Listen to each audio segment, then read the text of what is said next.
can use apprenticeships to upskill your existing staff as well. For me, I was never offered an apprenticeship. Yeah. Up until a few years ago, I thought apprenticeships, I thought builders, chippies, you know, all of that type of thing. Businesses are flocking back to apprenticeships now because they're really seeing the value as a mass walkout. Right.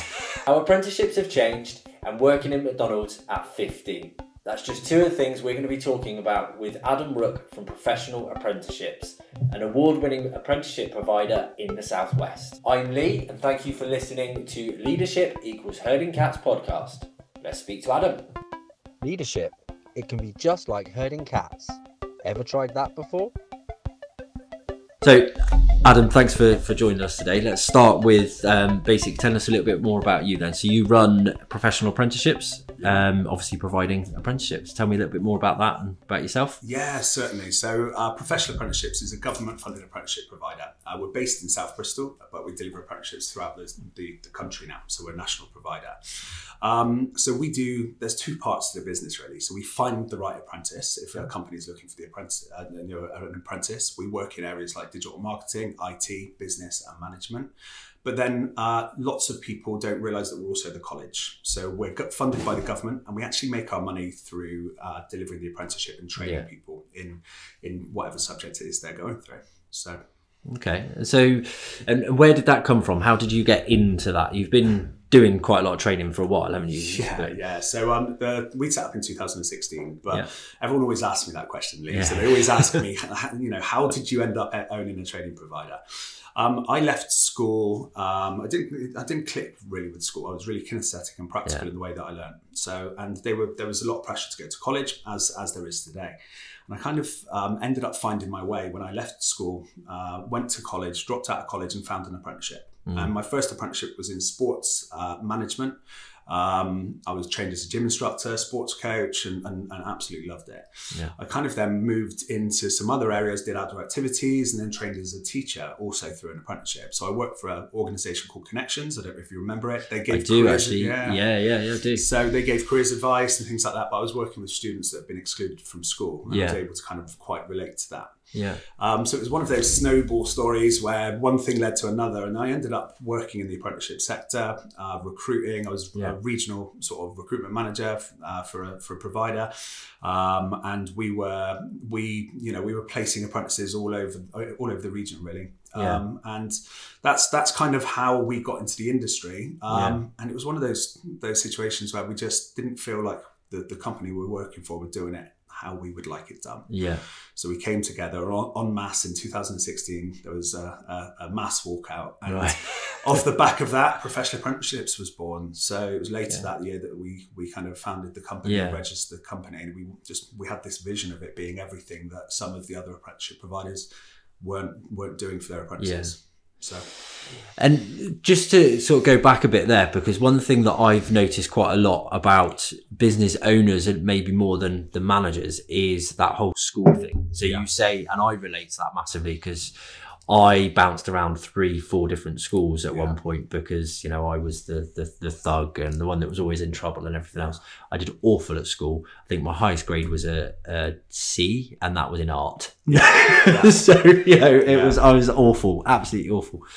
But obviously you found your way, you say you found your way through apprenticeships, basically. You come out of that and that's how you found it. But do you think that maybe when the people are in schools that they focus on that enough and they try and find that route for people? Because for me, I was never offered an apprenticeship.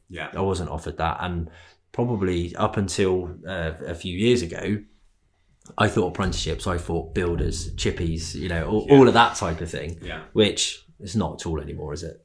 It's really not. And so back when I was at school, it wasn't really an option. So I went to a careers advisor, and she advised me to go in the army, and that was pretty much what she did with the rest of my friends, because we were a little bit off the wall, and we were quite active. So a number of my friends did serve in the army, and, you know, they served in places like Afghanistan and Iraq off the back of that. So, I mean, I went to college, I studied public services for a couple of months. I just realised that my learning style wasn't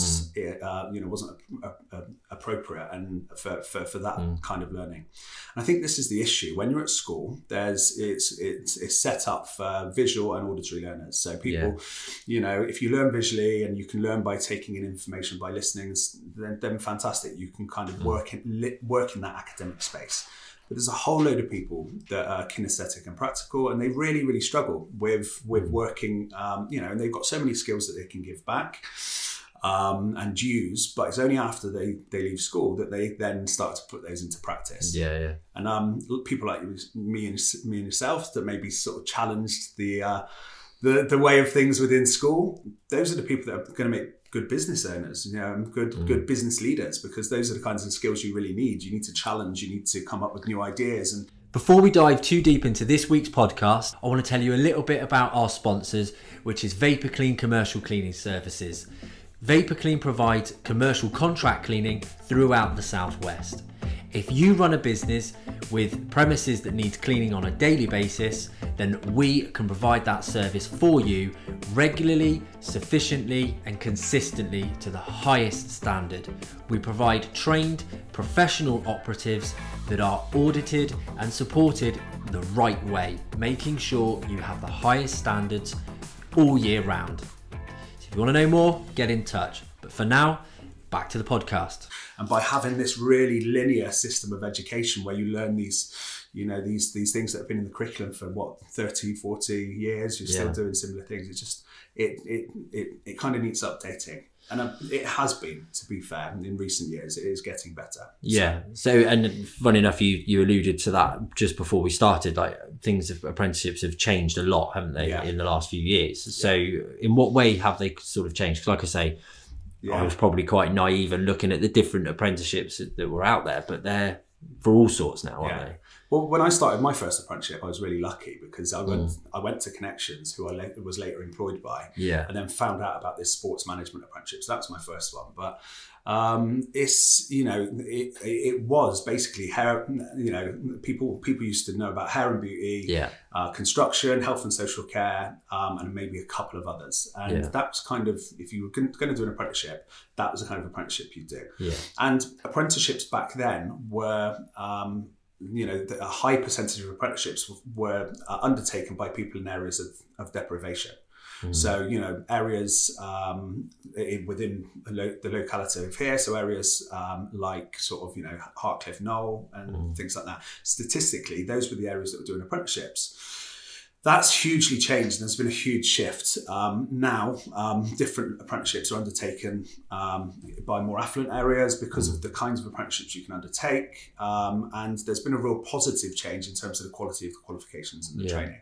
So it's 2017 that the government introduced a load of different things. So they changed from the old qualifications, which were called frameworks, into apprenticeship standards. And these standards are more about teaching and more about the learning rather than just like the old classic, an assessor comes in with a clipboard and ticks off that you can do something once. Just because you've done it once and you've maybe sort of done a spreadsheet in a business admin apprenticeship, it doesn't mean you're competent. Do you know what I mean? And that was literally, they were saying, okay, that person did one spreadsheet, they're done. They can do it. And they'd sign it off. Now it's about proving competency. So the qualifications, there's so much more about learning, so much more about making sure that people absorb that information. And at the end, they've introduced a thing called an endpoint assessment, which is basically, it's not just the apprenticeship provider or college saying that their students are great, because of course they're going to do that. Do you know what I mean? So now you've got to have an external organisation like Pearson or City and Guilds to sign off apprenticeships. So that has had a massive impact on how businesses view apprenticeships. But then the number of apprenticeships in the areas you can do them in has grown as well. So you can do degree apprenticeships, you can train to be a solicitor, you can train to be an architect. There's all sorts of things that you can do now through the apprenticeship route. So again, see that surprised me even more. So things like solicitors, architects, stuff like that hadn't even entered my mind that you could do that via an apprenticeship. So that's like you say, it's just opened up exactly what's there. But what would you say for someone considering an apprenticeship though is to go into an apprenticeship should be the deciding factor? Is it the way they learn that tends to determine that? Or yeah, so I mean, it also depends on the subject. So you need to look at what you think you want to do. Yeah. I believe hugely in the power of work experience. So and over the last few years, it's been a real struggle for young people to be able to get any work experience at all since COVID. So I encourage people not to just to do the work experience that they do in year 10, but just during the holidays, try and find a company to do work experience. It gives you a real idea of what you want to do. Once you've got an idea of what you want to do in terms of an apprenticeship, or even at college, look at both options, see which is best for you. Obviously, if you learn practically, then that's going to be a massive factor. But also then look at the end goal, because there's still not apprenticeships in certain certain roles in certain areas. So that's lessening, but you just need to make sure that you can get there using that apprenticeship. Yeah. So. Because it's if you were looking at certain things as well, I suppose it is. Sorry, completely did off the wrong tangent there. Because one of the things that they're saying a lot about now is obviously, you can't get the job until you've got the experience, but you can't get the experience until you've got the job, can you? So I suppose with an apprenticeship, does that potentially, and obviously it is potential, but can that potentially in some fields give you a little bit of a step forward as opposed to, maybe the college or the university route? Yeah, 100%. So, I mean, you can do a 2-year apprenticeship in IT. A 2-year college course in IT and still not be employable. So you don't have the skills. Sometimes the college, the course information is a little bit dated. You've not been learning what they need, the programs they need. So a lot of people leave college and then need an apprenticeship anyway.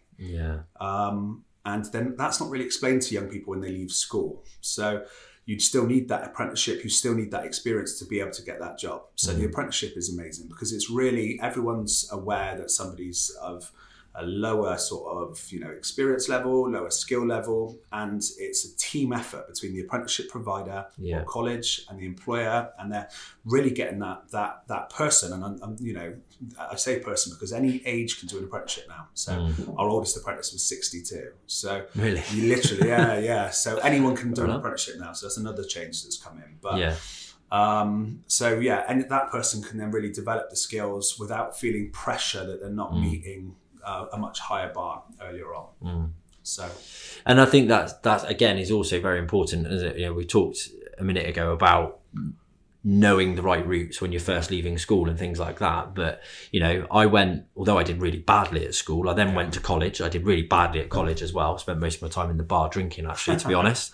I passed the course, but which I also think is very important, is actually it's trying to find that person that believes in you and encourages you to go forward.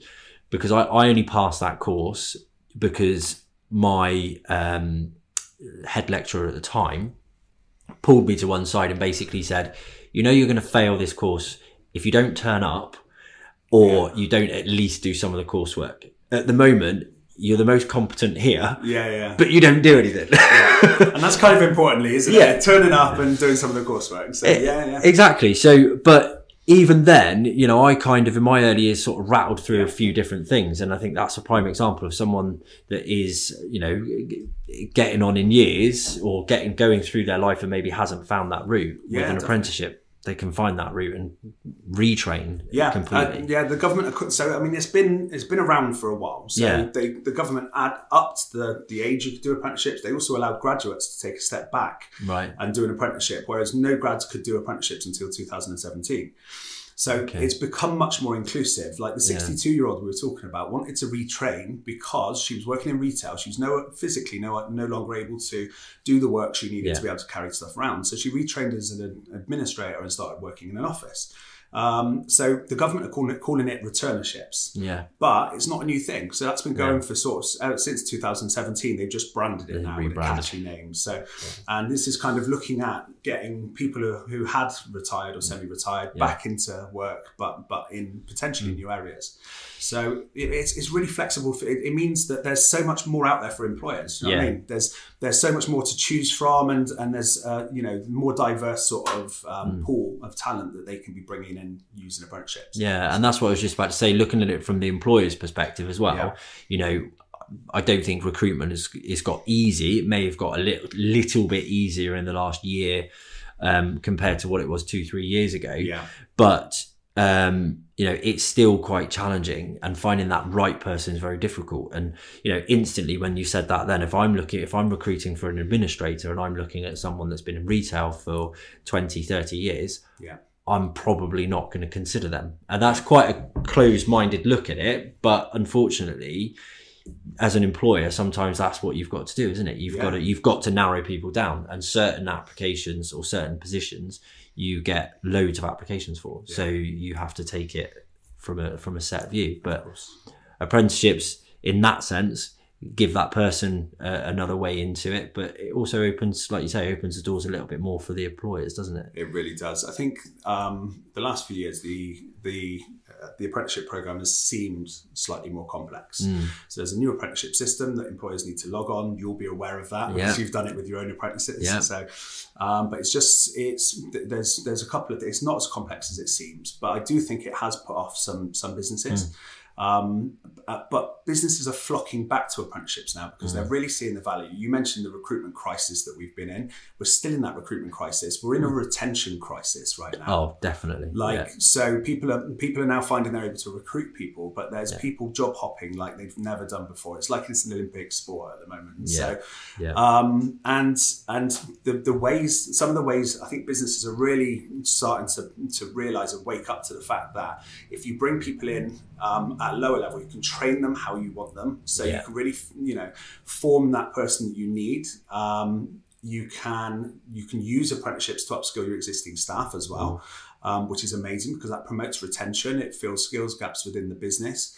But, it's just the companies finding the knowledge. So unless you sort of stumble across a provider like us or approach a college, because there's not that much promotion to promote the apprenticeship program, like hardly any now. Do you know what I mean? So it's just about businesses reaching out, finding that information, having conversations with people like ourselves at Professional Apprenticeships, because there's huge benefit to the business that can be had from using the apprenticeship scheme. Yeah, and you say about obviously the retention, which is a big factor. I mean, we're in the cleaning industry. Cleaning is to retain, or staff retention in the cleaning industry is awful across the board. It always has been. I think it will be permanently, to be honest, because it is seen as a lower grade job. It's as simple as that. Sometimes it is just a stopgap or a stepping stone to something else, which is all, I believe, is all fine. That's okay. It's good if everyone's on the same page of what you're planning to do. Yeah. But I suppose when it comes to a business investing into someone, because that's the way I look at an apprenticeship, we're investing into that individual. How can they convince themselves then that is worth that investment? Because you say then, you invest in someone at a younger age, you can train them as you want them and to how you need them and things like that. What's to say they're not going to get to the end of the apprenticeship and leave? Yeah, and this is the risk you kind of take. So, I mean, there's lots of steps we put in place with our employers to make sure that you retain your apprentice if you want them. Yeah. So we've had loads of apprentices ourselves. We've retained quite a few of them. Our marketing manager is one of our ex-apprentices.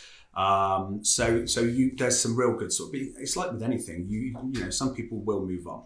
However, there's huge benefit for the time that you do retain them. If you keep someone for 2 years, 3 years, that's fantastic. Yeah. But, we always encourage people to pay a slightly higher salary. So we're part of a national project called the Fair Apprenticeship Wage. Yeah. So we advocate people paying a slightly higher. The minimum wage for apprentices is £5.28, but that's okay if somebody's 16 leaving school, but it's not particularly inclusive if you're looking at a 21-year-old apprentice that's living independently or a care leaver or something like that. It makes it really challenging. So we're pushing for employers, the employers we work with, to pay a higher salary, and that has a big impact as well. Do you know what I mean? So there's lots of things you can do to ensure that you or better your chances of retaining your apprentice at the end. Things like changing their job title midway through, giving them that little promotion, giving them a pay rise, so that people aren't then looking at Indeed unsure about whether they are going to be kept on at the end. It's about clear communication, really. Yeah. So And I think that's, again, that's across the board with any staffing, isn't it, really? Communication has to be absolutely paramount. It's key. Yeah. But I don't think enough people communicate with their staff in that sense, do they? I mean, we've said a few times over the last few weeks about, just appraisals. The amount of people that see an appraisal as a bad thing. Yeah. You put something in the diary, you've got an appraisal a couple of weeks time, and they go, what, why? Yeah. So, but it is to have that clear communication, isn't it? Yeah, and, keep it going that way. So, but I want to go back a little bit, because you said before we started recording that you started off at McDonald's and you were in the McDonald's program there. Now, I'm actually, so it'd be interesting to have a discussion about their training program, because obviously they're renowned for that, aren't they? Yeah. And their processes are just crazy. In fact, we were laughing last week. So we had our monthly meeting here last week. And we ordered McDonald's for everyone. So there was like 20 portions of different McDonald's, this and that and everything else. And the team were adamant they were going to get it wrong. This was never going to be right. It's going to be cold. It's going to be this. It's going to be that. Bear in mind, we had to pick it up from McDonald's and bring it here. Yeah, of course. It was absolutely spot on. I think we did get an extra drink. Just one extra drink, so that was all right. Well, you did order quite a bit. So we did order quite a bit, yeah. So, I mean, mountains of dip.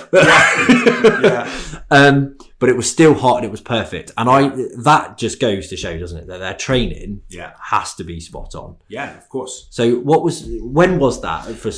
So McDonald's at the time, I don't know if it's still the same, but you were able to actually start working for McDonald's a certain amount of months before your 16th birthday, whereas most employers would require you to work, actually when you turn 16. So they had a kind of slightly different approach. So I was able to do that whilst I was doing my GCSEs. So it was great. It was a really, really sociable workplace. Yeah. But I believe genuinely, I learned a lot more from working there and in my other retail job that I did whilst I was at college. Yeah. I've used more of those skills that I learned there than I have from stuff I learned in maybe science and things in GCSEs. Yeah. So do you know what I mean? So I think that baptism of fire into that busy customer service environment and that strict sort of process they've got going on there and quality assurance and things like that. There's loads of things that I still keep to this day and sort of, we're very process driven. We're trying to, improve our processes and stuff continuously at Professional Apprenticeships. We're going to stop there and you're going to have to pop back next week to find out whether or not an apprenticeship is really worth it. We're going to be speaking to Adam in a little bit more detail and depth to get his honest opinion of whether or not the benefits and the drawbacks of an apprenticeship are right for everyone. Thank you very much for listening, and please do remember to give us a like, a follow, and leave us a comment if you have any questions you'd like us to pose to anyone in another episode. Thanks again. See you next week.